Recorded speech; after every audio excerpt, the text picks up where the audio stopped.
This is Access 2016, Module 3, Part 5.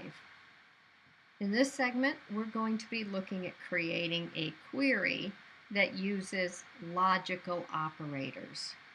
These logical operators would include equals, is not equal, which is the greater than immediately followed by the less than, both following each other, less than followed by greater than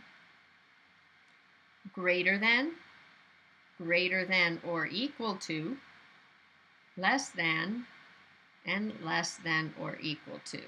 Those would be considered our logical operators.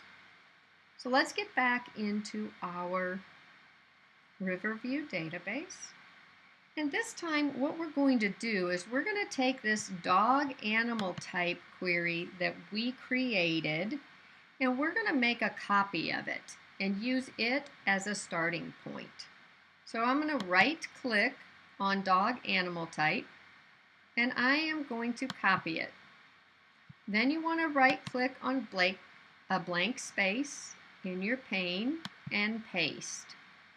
Notice it brings up asking you for a new query name. So we are going to call this one earlier visits. Now the key thing here is to go down and select earlier visits before you start trying to make your changes so you don't change the wrong one. So we're going to go to earlier visits, double click it to open it up. You can see that it still is our dog animal type query.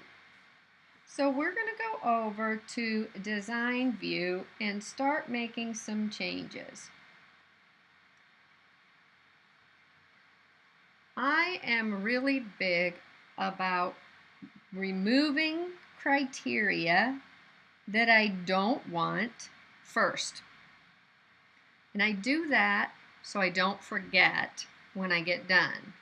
Okay, so I don't need animal type being equal to a dog anymore, so I'm going to delete that.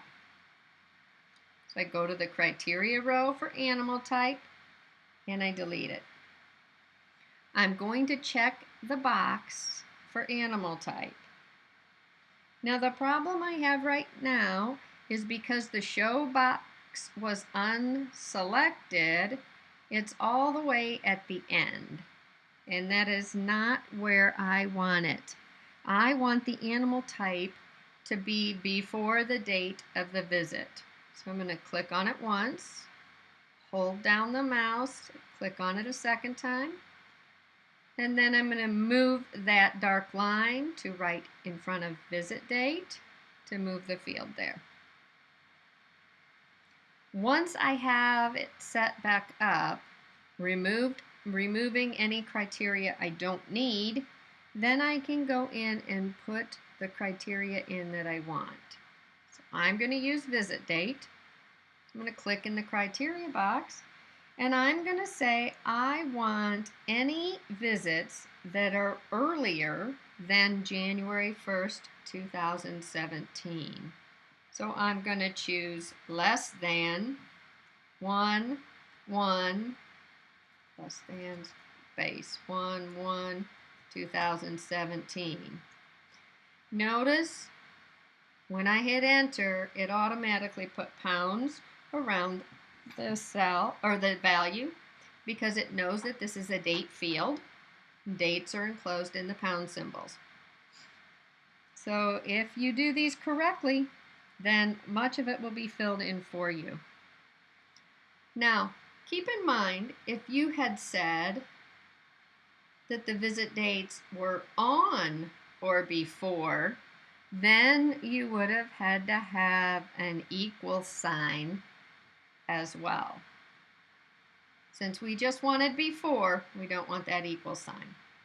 So let's go ahead and click Run. And now you can see that all of the dates of our visits happened before January 1st. You always want to look at your results and make sure they are consistent with what you were trying to get. If you had all dates that were greater than 1/1/2017, that should tell you that your sign is backwards.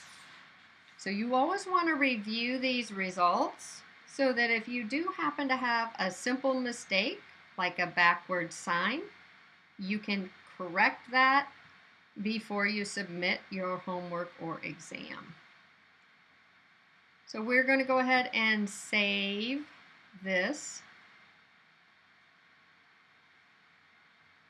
And I'm going to go back into this, and I just want to make sure with dates, we look at things like if you said,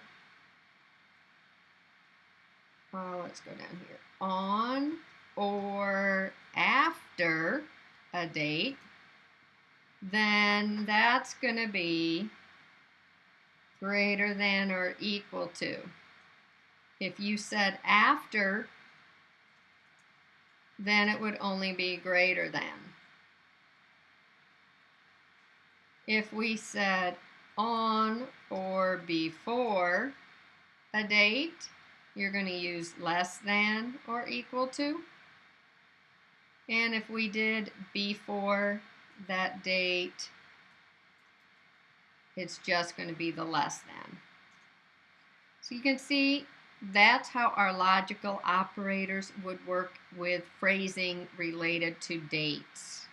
These operators can also be used with dollar amounts or numbers as well. And that concludes this part working with our logical operators.